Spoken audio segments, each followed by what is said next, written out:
شهر رمضان الذي أنزل فيه القرآن هدى للناس وبينات من الهدى والفرقان.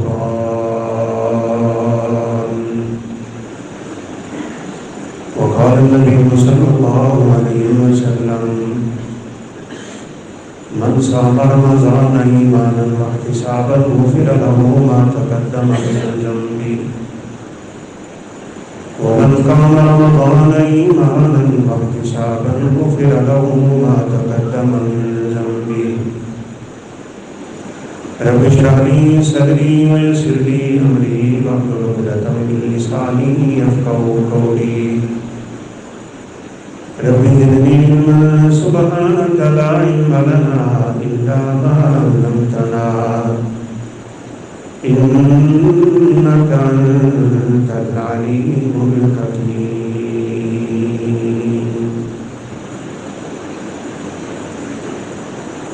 ہر قسم کے حمد و ثنا، کبریائی، بڑائی، تکبیر، تحمیل، تسبیح، تعریف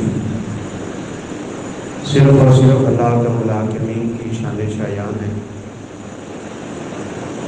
لاکھوں کروڑوں عقیدت درود و سلام تاجدار انبیاء، فخر الانبیاء، خاتم الانبیاء والرسل جناب محمد رسول اللہ صلی اللہ علیہ وسلم کی ذات اقدس میں. رمضان المبارک کا بابرکت مہینہ اللہ کا ملاکمین کے فضل و کرم سے اللہ تعالیٰ نے ہمیں نصیب فرما دیا ہے. لفظ رمضان رامازا سے نکلا ہے، جس کا معنی ہوتا ہے جل جانا، سڑ جانا. رسول اللہ صلی اللہ علیہ وسلم نے فرمایا: صلاۃ الاوابین حین ترمض الفصال.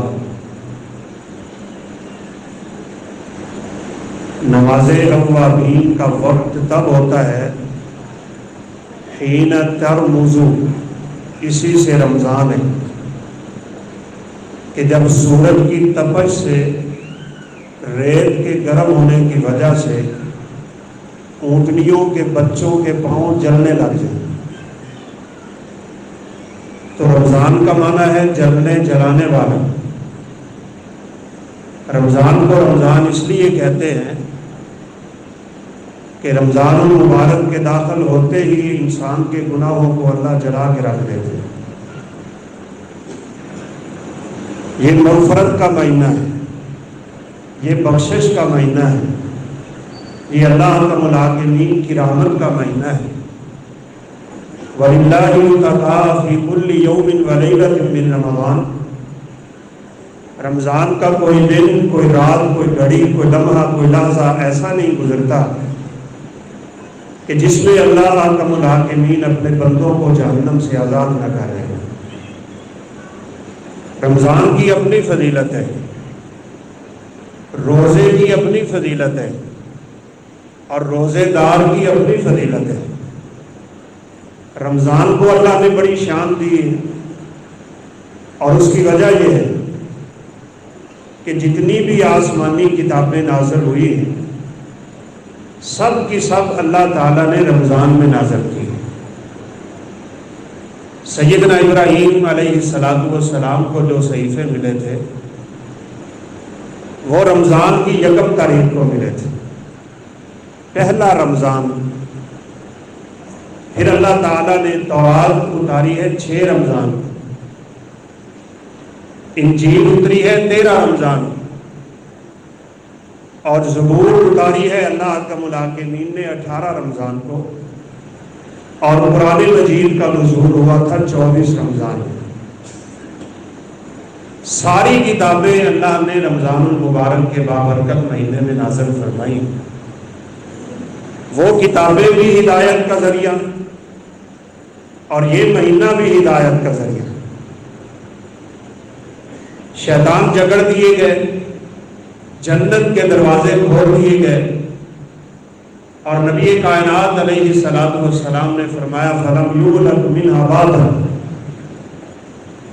جہنم کے دروازے بند ہوئے، جنت کے دروازے کھول دیے گئے، پورا رمضان جنت کا کوئی دروازہ بند نہیں ہوگا، جہنم کا کوئی دروازہ کھلے گا نہیں۔ شیطان حملہ آور ہو کے انسان کو گمراہ کرتا ہے۔ مردد الشیاطین، جو بڑے بڑے سرکش قسم کے شیطان ہیں، ان کو اللہ تعالیٰ نے روک لیا ہے، لیکن میری اور آپ کی آزمائش ہمیشہ باقی رہے گی۔ اگر گناہوں کے وسائل ختم کر دیے جائیں اور گناہوں کے سارے ذریعے ہی ختم کر دیے جائیں تو پھر بندہ مومن اور بندہ فاسق میں فرق نہیں رہ جائے۔ گناہوں کے اسباب رمضان میں بھی موجود ہیں، من الجنت والناس۔ یہ لوگ سوال بھی کرتے ہیں، پوچھتے بھی ہیں کہ شیطان تو جگڑ دیے گئے ہیں تو لوگ گناہ کیوں کرتے ہیں؟ تو اس کی وجہ یہ ہے کہ لوگوں میں بھی شیطان ہوتے ہیں۔ بعض لوگوں کی صفتیں اتنی بری ہوتی ہیں کہ اللہ نے فرمایا من الجنت والناس، جیسے جنوں میں شیطان ہوتے ہیں ویسے انسانوں میں بھی شیطان ہوتے ہیں۔ تو یہ سارا ماحول اس لیے پیدا کیا جاتا ہے، ہوائیں چلتی ہیں، خوشبوئیں چلتی ہیں، جنت کے دروازے کھلتے ہیں، آسمانوں کے دروازے کھل جاتے ہیں، فرشتوں کا نزول ہوتا ہے، اللہ کی رحمتیں نازل ہو رہی ہوتی ہیں، لوگوں کو جہنم سے آزاد کیا جا رہا ہوتا ہے، جنت کا داخلہ مل رہا ہوتا ہے، صبح و شام اللہ کا ملاقمین کی طرف سے پکار دینے والا وہ پکار رہا ہوتا ہے۔ یہ سارا ماحول اس لیے پیدا کیا جاتا ہے کہ ہم 11 مہینے کی محل کچھ ہے اس مہینے میں آ کے صاف کر لیا گیا۔ ہر وقت اللہ کا فرشتہ آواز دے رہا ہے، یا باغی الخیر اقبل و یا باغی الشر ادبر۔ اور برائی کے طالب اور برائی چاہنے والے اور برائی کرنے کی خواہش رکھنے والے، اب تو باز آ جا، اب تو رک جا، اب تو وہ وسائل جگڑ دیے گئے ہیں، ماحول بنا دیا گیا ہے، تیرے دل کو اللہ نے اپنی طرف مائل کر دیا ہوا ہے۔ آج بھی اگر تو گناہوں سے باز نہیں آتا اور اپنے آپ کو آج بھی تو تبدیل نہیں کرتا، اور وہ روزوں کے مقاصد جو اللہ نے مجھے اور آپ کو دیے اگر تو آج بھی حاصل نہیں کرتا تو بتا پھر کون سا وقت ہوگا جب تو یہ کرے گا۔ ہر شخص کو کوئی نہ کوئی موسم ملتا ہے، تاجروں کو کبھی عید کا موسم ملتا ہے تجارت کمانے کے لیے، جب حج ہوتا تھا تو تجارت بڑی عروج پہ ہوتی تھی۔ ہر شخص کو اللہ موقع دیتے ہیں، موسم دیتے ہیں۔ جب فصلوں کی کٹائی ہوتی ہے تو کسان کی خوشی کا موسم ہوتا ہے، اس کے کمانے کا موسم ہوتا ہے۔ آج نیکیوں کا موسم بہار ہے۔ آج مجھے اور آپ کو توجہ کرنی ہے، اپنے دلوں کو پاک کرنا ہے، دلوں کو صاف کرنا ہے، روزے کے مقاصد کو سمجھ کے پھر روزہ رکھا کریں۔ اللہ مجھ سے چاہتا کیا ہے، اللہ مجھ سے مانگتا کیا ہے، اس رب کا مجھ سے مطالبہ کیا ہے، روزے کا تقاضا کیا ہے، میں روزہ رکھتا کیوں ہوں۔ بھوکا رہنے کی رب کو کوئی ضرورت نہیں ہوتی، پیاسا رہنے کی رب کو کوئی ضرورت نہیں ہوتی۔ اور نبی کائنات علیہ الصلوۃ والسلام نے فرمایا رب صائم، کتنے ایسے روزے دار ہوتے ہیں لیس من صومہ الا الجوع، اس کو سوائے بھوکے رہنے کے اور پیاسے رہنے کے اپنے روزے سے اور کچھ اس کے ہاتھ میں آتا ہی نہیں۔ روزہ رکھ کے جھوٹ بولے، روزہ رکھ کے کسی سے دھوکہ دیتا ہے، اور روزہ رکھ کے بھی اگر ایسی عادات اور حرکات و سکنات کرتا ہے کہ جو اللہ رب العالمین کو ناراض کرنے والے، تو پھر شاید اس بات میں مبالغہ نہ ہو کہ جس چیز کو بھی اللہ تعالیٰ فضیلت دیتے ہیں نا، اور انسان کو موقع دیتے ہیں کہ وہ اپنے آپ کو بخشوا لے، اپنے آپ کو اللہ حکم الحاکمین کے سامنے گرا لے، اپنی پچھلی زندگی کے گناہوں سے اللہ حکم الحاکمین سے رو رو کے دستبردار ہو جائے، اگر پھر بھی انسان توجہ نہ کرے تو اللہ کا غصہ بھی بہت زیادہ ہوتا ہے۔ کوئی دنیا کی ایسی جگہ نہیں ہے جہاں انسان برائی کا ارادہ کرے اور اس کو گناہ مل جاتا ہو۔ اس کا یہ قطعاً مطلب نہیں ہے کہ آپ سمجھیں کہ چلیں جی برائی کے ارادے پہ گناہ تو ہوتا نہیں ہے، برائی کر لینے میں کیا حرج ہے۔ صرف ارادہ بنے، انسان اس پہ عمل نہ کرے اللہ کی وجہ سے۔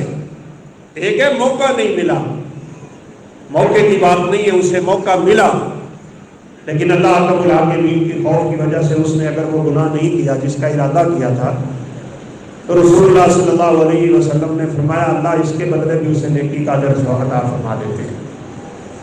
کہیں بھی دنیا میں صرف برائی کے ارادے میں پکڑ نہیں ہوتی، لکھا نہیں جاتا، اور حدیث میں آتا ہے لکھنا چاہتا ہے فرشتہ جو بھائی جانب بیٹھا ہے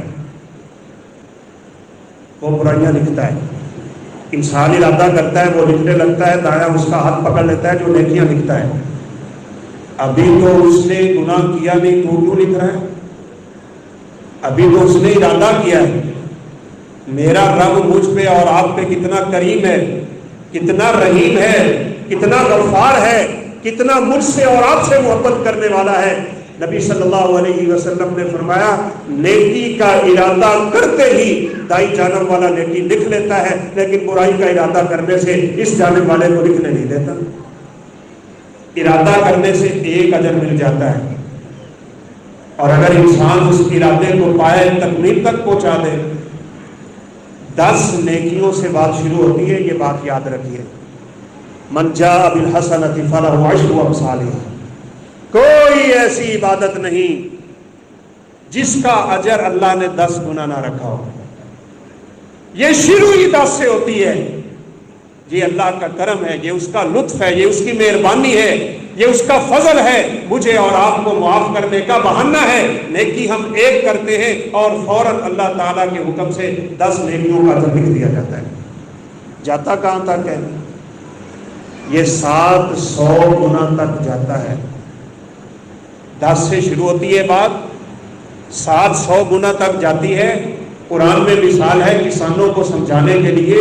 قرآن پوری بنی نوع انسانی کی کتاب ہے، اس نے ان پڑھوں کو بھی سمجھایا، پڑھے لکھوں کو بھی سمجھایا، اس نے دنیا کے ہر فرد، ہر معاشرے، ہر ملت اور قوم کی ترقی کے لیے اس نے نسخے اور اصول دے دیے۔ بات سمجھا دی کسانوں کو، تم ایک دانہ زمین میں پھینکتے ہو، اس دانے کے اوپر ایک بالی لگتی ہے، اس ڈالی کے اوپر سٹے لگتے ہیں، اس کو ان سٹوں کے اندر دانے ملتے ہیں۔ اللہ اکرم الحاکمین فرماتے ہیں جیسے ایک دانے کے اوپر ایک ڈالی نکلی، اس ڈالی کے اندر 7 سٹے لگے، ان سٹوں کے اندر 100 دانہ ملا۔ جو رب تجھے ایک دانے پہ 700 دانہ رزق دے سکتا ہے، وہ رب تجھے ایک نیکی پہ 700 گنا نیکیاں بھی عطا کر سکتا ہے۔ اور فرمایا واللہ یضاعف لمن یشاء واللہ واسع علیم۔ 700 گنا نہیں، وہ نیکوں کو، پرہیزگاروں کو، تقوی والوں کو، للہیت رکھنے والوں کو، خشیت رکھنے والوں کو، خوف خدا رکھنے والوں کو اتنا عطا کرتا ہے کہ بعض دفعہ اس کی نیکیوں کا شمار فرشتے کر ہی نہیں سکتے۔ واللہ واسع علیم، وہ بڑی وسعت والا ہے۔ کبھی اس کی وسعت کا اندازہ لگانا ہو تو آسمانوں کے کنارے تلاش کر کے دکھاؤ، نہیں ہے نا؟ اللہ اکبر۔ فرشتے 10 گنا سے شروع ہو جاتے ہیں۔ مشہور حدیث ہے معراج کے موقع پہ جب رسول اللہ صلی اللہ علیہ وسلم کو 50 نمازیں ملی تھیں اور پہلے ہی آسمان پہ سیدنا موسیٰ علیہ السلام سے ملاقات ہوئی، فرمایا 50 نمازیں؟ آپ کی امت اتنی طاقت نہیں رکھے گی۔ تجربہ ہے بنی اسرائیل کا، 2 نمازیں نہیں پڑھتے تھے۔ آپ جائیں اللہ سے تخفیف کا مطالبہ کر لیں۔ نبی کائنات علیہ السلام پلٹے، اللہ نے 5 معاف کر دی، پھر گئے مزید معاف ہو گئی۔ موسیٰ علیہ السلام کے جانے پہ دوبارہ چکر لگتا رہا، 5 نمازیں اللہ کم کرتے رہے۔ آخر کار جب 5 رہ گئی تو سیدنا موسیٰ علیہ السلام نے فرمایا آپ دوبارہ رب کے پاس جائیے، اس سے بھی تخفیف کا مطالبہ کر لیجیے۔ شاید آپ کی امت 5 کا بھی اس قدر اہتمام نہ کر سکے جس طرح کرنا چاہیے تھا۔ نبی صلی اللہ علیہ وسلم نے فرمایا اب تو مجھے اپنے رب کے پاس جاتے ہوئے شرم آ رہی ہے۔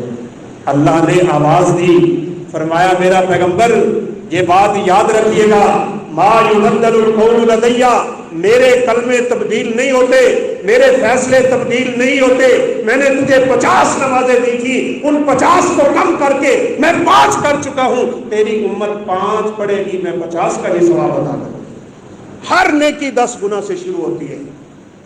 برائی ارادے سے لکھنے نہیں دیتا فرشتہ، اور اگر اللہ نہ کرے انسان کر گزرے 1 لکھی جاتی ہے۔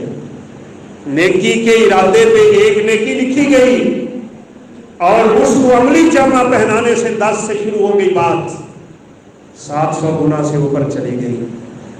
آپ یہ مجھ سے سوال کر سکتے ہیں، کسی سے بھی کر سکتے ہیں، 10 کس کو ملتی ہیں، 700 کس کو ملتی ہیں، 20 کس کو ملتی ہیں، 50 کس کو ملتی ہیں، یہ درمیان کی تعداد اور عدد کس کو ملتا ہے؟ تو بھائیو بات صرف اس کی ہے، دل کی التقوی ہاہنا ویشیر الی صدری 3 مرات۔ ابھی نماز ہوگی، ابھی خطبہ ہو رہا ہے، میں خطبہ دے رہا ہوں، آپ سن رہے ہیں، اللہ قبول فرما کے اس کو ذخیرہ آخرت بنا دے۔ سننے والوں میں سے بعض کو 10 نیکیاں مل رہی ہیں، بولنے والوں کو بعض کو 10 نیکیاں مل رہی ہیں۔ وہ کس نیت سے بول رہا ہے، کس ارادے سے بول رہا ہے، کس خواہش سے بول رہا ہے، کس طرف سے بول رہا ہے، اس کی تمنا کیا ہے، اس کی آرزو کیا ہے، اس کی چاہت کیا ہے، وہ چاہتا کیا ہے۔ خطابت کا زور دکھاتا ہے، خطابت کے جلوے دکھاتا ہے، یا خطابت کی رعنائیاں دکھاتا ہے، یا لوگوں کی ہدایت اس کے دماغ میں ہے، اسی پہ فیصلہ ہوگا۔ آپ سنتے ہیں تو کس لیے، خطیب بولتا کیسا ہے، اس کی طرز کیسی ہے، اس کا انداز کیسا ہے، اس کی آواز کیسی ہے، لب و لہجہ کیسا ہے، اسی پہ فیصلہ ہو رہا ہے۔ ہدایت کی سوچ سے بیٹھا ہے سننے کے لیے، 700 گنا پہ جائے گا۔ میں ہدایت کی سوچ سے بولوں گا، 700 گنا پہ جاؤں گا۔ اور اگر اللہ نہ کرے ریاکاری کا ڈر ہے، ریاکاری کا اندیشہ ہے، ریاکاری کی سوچ ہے، یہی خطبہ، یہی جمعہ، یہی نماز، یہی صدقے، یہی خیرات، یہی عبادتیں، یہی ریاستیں، یہی ثقافتیں، سب کچھ پلٹ کے انسان کے منہ پہ مار دیا جائے گا۔ تو نے دنیا کے لیے یہ کام کیا تھا، جتنی اس میں اللہ کی رضا حاصل کرنے کا جذبہ ہوتا ہے، جتنی رب کی رضا مقصود ہوتی ہے، اتنا ہی اللہ رب العالمین اس کا اجر بڑھا کے 700 گنا پہ لے گا۔ روزہ آپ نے رکھا ہے، ہم نے رکھا ہے، اللہ رب العالمین اس روزے کو قبول کر لے۔ جنہوں نے نہیں رکھا، اللہ تعالیٰ ان کو ہدایت دے دے۔ میں بات اسی طرح اشارے میں کر رہا ہوں، کہیں بھی برائی کا ارادہ کرنے پہ گناہ نہیں ملتا، لیکن بیت اللہ میں اگر آپ کھڑے ہو، اللہ ہم سب کو لے جائے، اور یہ کورونا کی وبائیں ہٹا کے اللہ پھر سے حرم کی رونقیں بحال کر۔ اگر وہاں کھڑا ہوا شخص برائی کا ارادہ بھی کر لینا، اللہ تعالیٰ فرماتے ہیں وَمَن يُرِدْ فِيهِ بِإِلْحَادٍ بِظُلْمٍ نُذِقْهُ مِنْ عَذَابٍ أَلِيمٍ۔ یہاں پہ برائی کا ارادہ ہی کر دیا تو میں دردناک عذاب دوں گا۔ دنیا کے کسی خطے میں برائی کا ارادہ کرنے پہ لکھا نہیں جاتا، اور وہاں برائی کا ارادہ کرنے پہ عذاب علیم ہوتا ہے، دردناک عذاب ہوتا ہے۔ وجہ کیا ہے، یہ فلسفہ مجھے اور آپ کو سمجھ لینا چاہیے۔ وہاں 1 نماز 1 لاکھ نماز کے برابر ہے۔ جب اتنا بڑا اجر تھا وہاں پہ، جب اتنی رحمتیں تھی وہاں پہ، جب اتنی اللہ تعالیٰ کی بخشش اتر رہی تھی وہاں پہ، جس کو اللہ نے تیری اور میری بخشش کا ذریعہ بنا دیا، جیسے تفسیر ابن ابی حاتم کی روایت میں موجود ہے کہ رسول اللہ صلی اللہ علیہ وسلم نے یہ شکوہ کیا تھا اپنے رب سے، یا اللہ میری امت کا قصور کیا ہے، میری امت کی عمریں 60 سے 70 سال تک رہتی ہیں، کوئی اللہ کلیم نکلے گا تو نکل کے ہوا سے باختہ ہو جاتے ہیں، لِكَيْ لَا يَعْلَمَ بَعْدَ عِلْمٍ شَيْئًا، سب کچھ جانتے بھی وہ لاپرواہ اور بے جانے جیسا ہو جاتا ہے۔ یا اللہ تو نے عمریں تقسیم کی ہیں، کہاں 1000 سال، کہاں 900 سال، کہاں 800 سال، کہاں 700 سال، کتنی عبادتیں کرتے رہے لوگ۔ 950 سال تو سیدنا نوح علیہ السلام دین کی تبلیغ کرتے رہے تھے، اور تبلیغ بھی صبح شام کی تھی، گھر گھر جا کے کی تھی، فرد کو کی تھی، معاشرے اور ملت کو کی تھی، اپنی پوری زندگی اسی پہ لگا دی۔ 950 سال کی عبادت کہاں، اور میرے امت کے لوگوں کی 40 سال کی عبادتیں کہاں؟ 20 سال تک تو جوانی کی عمر میں انسان کباب بیٹھتا ہے، اور آخری عمریں بڑھاپے میں گزر جاتی ہیں۔ یہ چند سال کی عبادتیں، یا اللہ میری امت کا قصور کیا ہے؟ تقسیم تیری ہے، فیصلے تیری ہیں، عمریں تیرے ہاتھ میں ہیں، بتا اس امت کے لوگ 900 سال عبادت کر گئے، میری امت کا آدمی 40 سال عبادت کرے گا، یا اللہ کیسے برابری ہوگی؟ اللہ رب العالمین نے فرمایا برابری کی بات نہیں ہے، انا انزلناہ فی لیلۃ القدر وما ادراک ما لیلۃ القدر لیلۃ القدر خیر من الف شہر۔ میرا نبی تو برابری کی بات کرتا ہے، تیری امت کو ایسے وسیلے دوں گا، تیری امت کو ایسے مکان دوں گا، تیری امت کو ایسی عبادتیں دوں گا، تیری امت کو ایسی ریاستیں دوں گا، تیری امت کو ایسی راتیں دوں گا، تیری امت کو ایسے مہینے دوں گا، تیری امت کو ایسے اوقات دوں گا، ایک رات کی عبادت ہوگی میں 1000 مہینے کی عبادت سے بڑھا دوں۔ 83 سال بنتے ہیں بھائی، 83 سال ایک رات کی عبادت، جس کو آپ اور میں لیلۃ القدر کہتے ہیں، جس رات قرآن نازل ہوا اور جو انشاءاللہ آخری عشرے میں آنے والی ہے۔ ابھی سے تہیہ کر لیں، 5 راتیں پوری، 5 راتیں اللہ کے سامنے رو رو کے گزاریں، جاگ کے گزاریں، جاگ کے۔ باتیں ہوتی رہیں گی انشاءاللہ آئندہ خطبات میں۔ اللہ نے اس لیلۃ القدر کو چھپا دیا، یہ چھپانے میں اللہ کا راز ہے، اس چھپانے میں رب کی حکمتیں ہیں۔ حکمت یہ ہے کہ پورے سال میں کم از کم 5 راتیں تو میرا بندہ میرے سامنے کھڑا ہو جائے۔ یا جمعۃ المبارک کا دن ہے، اللہ تعالیٰ کو قبول فرما لے۔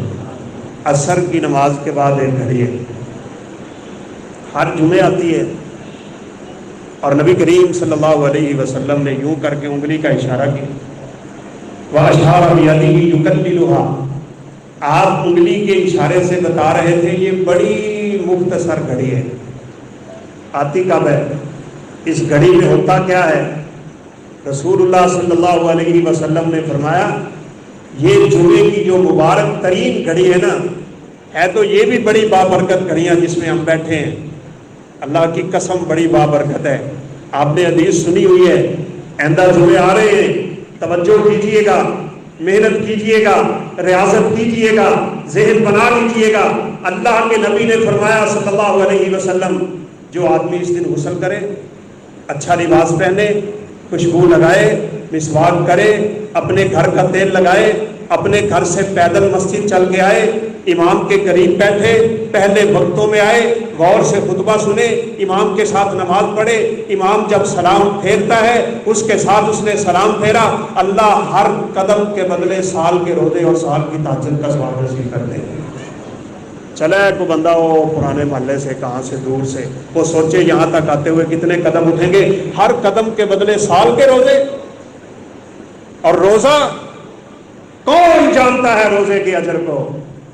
وہاں تو بات 700 گنا تک جاتی ہے نا، آپ صدقہ کریں 700 گنا، آپ نماز پڑھیں 700 گنا، آپ حج کریں 700 گنا، آپ کوئی بھی نیکی کریں 700 گنا، لیکن روزے کا اجر، اللہ اکبر، فرشتے لکھنے لگتے ہیں نا تو اللہ کہتے ہیں تم جانتے ہی نہیں روزے کا اجر کتنا ہے۔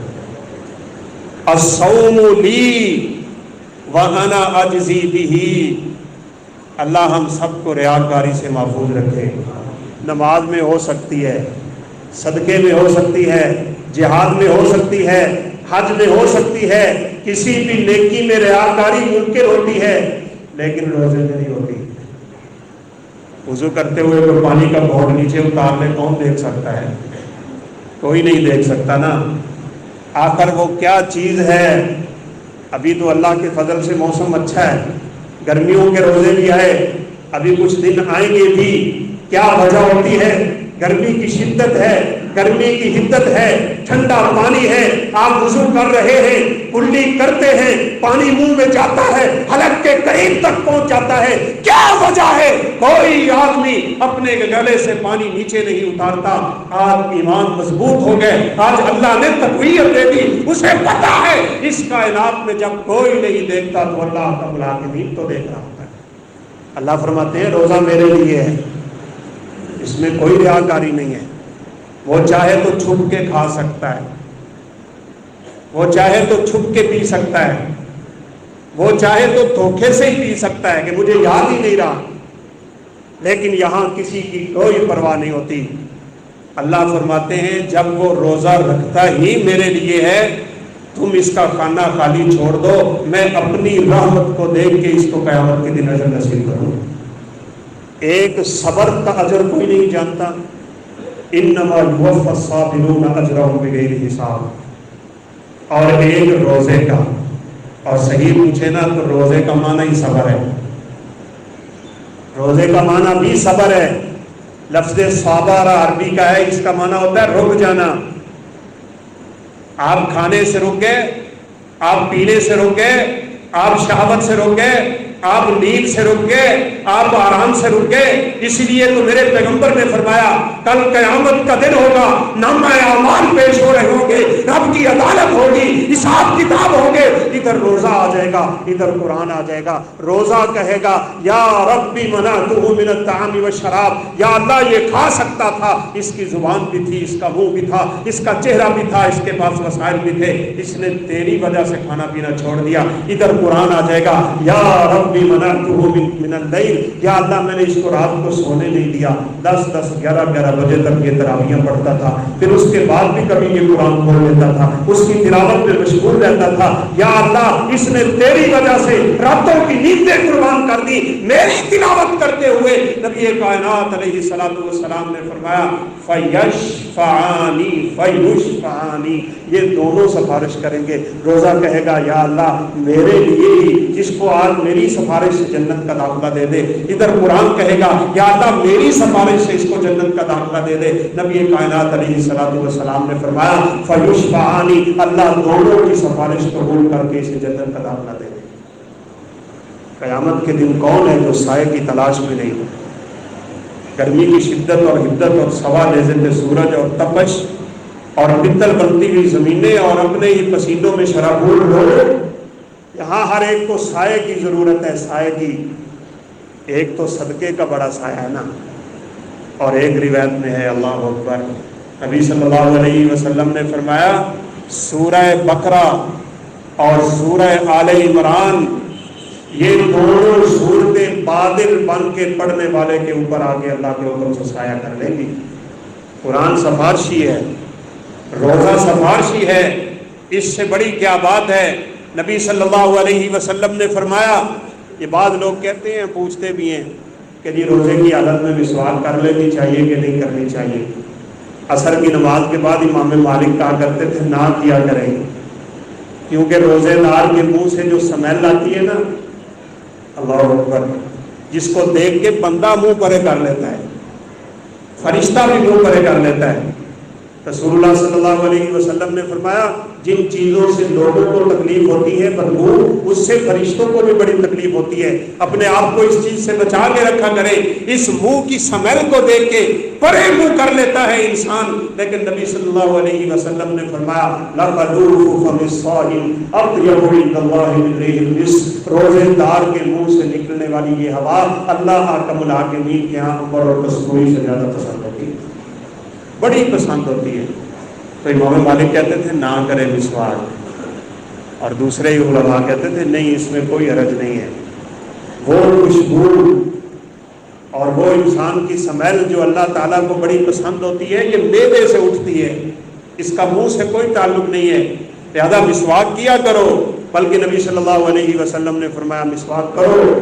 مسواک کرنے والے کو دو چیزیں اللہ عطا فرما دیتے ہیں، مطہرۃ للفم ومرضات للرب، ایک تو تیرا منہ پاک ہو جاتا ہے، اور دوسرا مسواک کرنے والے کو اللہ رب العالمین اپنی رضا نصیب فرما دیتے ہیں، اللہ اس پہ راضی ہو جایا کرتے ہیں۔ تو روزے کا اجر بھائی کوئی نہیں جانتا۔ ہاں یہ بات ضرور یاد رکھیے گا، آج فضیلت کا مہینہ ہے، مقام کا مہینہ ہے، اللہ رب العالمین سے اجر و ثواب کمانے کا مہینہ ہے، لیکن اگر بے رخی اختیار کر لی، روزے چھوڑ دیے، قرآن کی تلاوت نہ کی، رمضان اور غیر رمضان میں فرق نہ کیا، تو جیسے میں نے آپ کو حرم پاک کی مثال دے دی، وہاں ارادہ کرنے سے دردناک عذاب ہوتا ہے، اسی طرح یہاں سستی کرنے والے کو بڑا دردناک عذاب ہوتا ہے۔ رسول اللہ صلی اللہ علیہ وسلم کی مشہور حدیث ہے، اور آپ نے بڑی دفعہ سن رکھی ہے، آپ نے منبر پہ قدم رکھا آمین، دوسری سیڑھی پہ آمین، تیسری سیڑھی پہ آمین۔ یہ پہلا موقع تھا صحابہ کرام رضوان اللہ علیہم اجمعین نے سنا، خطبہ ختم ہوا، پوچھا اللہ کے پیغمبر آج ایک نیا مسئلہ ہمارے سامنے آ گیا، آپ نے سیڑھی پہ قدم رکھ کے آمین کیوں کہا تھا؟ دوسری اور تیسری سیڑھی پہ قدم رکھ کے آمین کہنے کی وجہ کیا تھی؟ رسول اللہ صلی اللہ علیہ وسلم نے فرمایا جبریل آئے تھے۔ یہ تینوں چیزیں اپنے دماغ کی تختیوں پہ لکھو، اس کو جمعے کا سبق سمجھ کے لے جاؤ، یہ جنت میں داخلے کا ذریعہ بھی اور سستی کرنے سے اس کی انسان کی تباہی کا ذریعہ بھی۔ آپ صلی اللہ علیہ وسلم نے فرمایا میں نے پہلی سیڑھی پہ قدم رکھا، جبریل امین آئے تھے۔ آپ ماشاءاللہ صاحب عقل اور صاحب بصیرت بیٹھے ہیں۔ فرشتے گناہ کرتے ہیں؟ فرشتے گناہ نہیں کرتے، پھر ان کی دعا کی قبولیت میں کوئی شک ہے؟ آج لوگ دوڑتے ہیں نا مولوی صاحب کے پاس، قاری صاحب دعا کرے ارے میرا بیٹا بڑا بیمار ہے، بڑے ہم کمزور سے لوگ ہیں، لیکن لوگوں کے ذہنوں میں یہ ہوتا ہے مولوی گناہ نہیں کرتے، ان کی دعائیں اللہ قبول کرتا ہے۔ وہ الگ بات ہے، انسان ہے، غلطی کا پتلا ہے، یہاں پہ حافظ بھی ہوں گے، قاری بھی ہوں گے، اللہ ہمیں ریاکاریوں سے بچائے لیکن اپنے آپ کو بچا کے رکھا کرے، معاشرے کی ان حرکتوں سے بھی بچیں جس وجہ سے لوگ آپ کی طرف انگلی اٹھاتے ہیں، کیونکہ لوگوں نے آپ سے دین سیکھنا ہوتا ہے، لیکن آخر حافظ بھی انسان ہے، پھر بھی لوگوں کی توجہ ہوتی ہے قاری صاحب دعا کروا دیں، حافظ صاحب دعا کروا دیں، امام صاحب دعا کروا دیں، وہ سمجھتے ہیں کہ اللہ ان کی دعاؤں کو قبول کرتا ہے کیونکہ یہ بڑے نیک لوگ ہیں، ان سے تو غلطی ہوتی ہے اللہ پھر بھی قبول کرتا ہے۔ فرشتوں سے تو غلطیاں بھی نہیں ہوتی، فرشتے تو گناہ بھی نہیں کرتے، وہ تو رب کی نافرمانی کی سوچ بھی نہیں رکھتے، صرف انسان اور جن دو مخلوقیں اس دنیا کی ایسی ہیں جو رب کی نافرمانی کر لیتے ہیں، بس نہ آسمان کرے، نہ زمین کرے، نہ درخت کرے، نہ شجر کرے، نہ حجر کرے، نہ پتھر کرے، نہ سمندر کرے، نہ فرشتے کرے، نہ مخلوق کرے، ہر مخلوق ہر ویلے اللہ کی تسبیح اور حمد پہ لگی ہوئی ہے، اللہ کی تعریف پہ لگی ہوئی ہے، فرشتے ہر ویلے اللہ کی عبادت پہ لگے ہوئے ہیں، جیسے نبی صلی اللہ علیہ وسلم نے فرمایا تھا معراج کی رات میں نے ساتوں آسمانوں پہ 4 انگلیوں کے برابر ایسی جگہ نہیں دیکھی جہاں کوئی فرشتہ اللہ کی عبادت نہ کر رہا، ہر ویلے عبادت کرتے ہیں۔ تو فرشتوں کا سردار کون ہے؟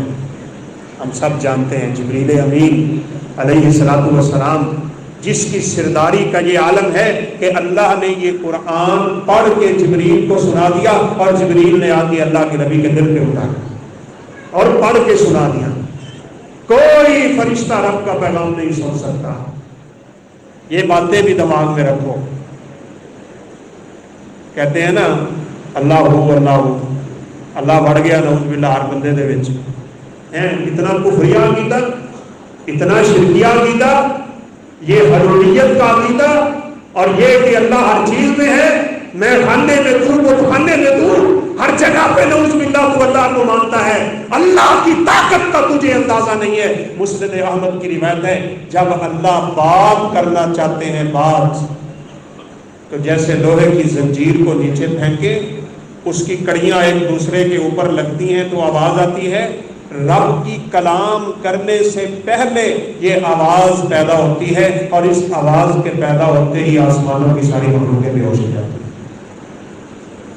یہاں تو نعوذ باللہ پیروں کو کہا جاتا ہے کہ اللہ ویکھنا جے دیوں ویکھ لو۔ بہرحال میری یہ بات کرنا مقصد نہیں ہے، بات مجھے سمجھنی چاہیے۔ نبی صلی اللہ علیہ وسلم نے فرمایا سب سے پہلے جبریل کو ہوش آتی ہے، اور جبریل اللہ کا کلام سننے کی طاقت رکھتا ہے۔ 600 پر کا مالک یہ فرشتہ، ایک پر کھولے تو مشرق کو ٹچ کرتا ہے، دوسرا کھولے تو مغرب کو ٹچ کرتا ہے۔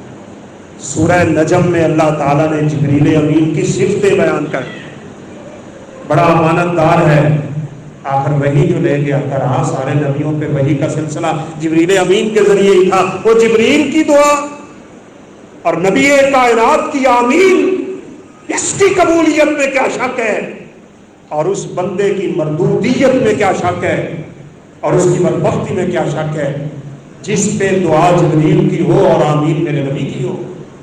فرمایا میں نے پہلی سیڑھی پہ قدم رکھا تھا، جبریل نے آ کے دعا کی تھی، وہ شخص بڑا بدبخت ہے اور اللہ کی رحمت سے دور ہے۔ جس کے والدین بوڑھے ہو گئے اور وہ ان کی عبادت کر کے جنت حاصل نہ کر سکا، جنت تیرے گھر میں تیرے قدموں کے نیچے، اور پھر بھی جنت سے محروم۔ جبریل کی دعا تھی، میں نے آمین کہہ لی۔ اب آپ ماشاءاللہ سمجھدار ہیں، اس دعا کی قبولیت میں کوئی شک نہیں۔ تو والدین کو دھکے کیوں دیے جاتے ہیں؟ والدین کو برا بھلا کیوں کہا جاتا ہے؟ آج کا نوجوان جو اپنے آپ کو بڑا سمجھدار اور عقل کل کا مالک سمجھتا ہے، کیوں ایسی بات کرتا ہے؟ بابا جی تھانوں کی پتہ، دور بدل گیا ہے۔ دور نہیں بدلا، تیرا دماغ بدلا ہوا ہے۔ جن کے سامنے اف تک کہنے کی اجازت نہ ہو، اور آپ اگر عربی کی لغتیں کھول کے دیکھ لینا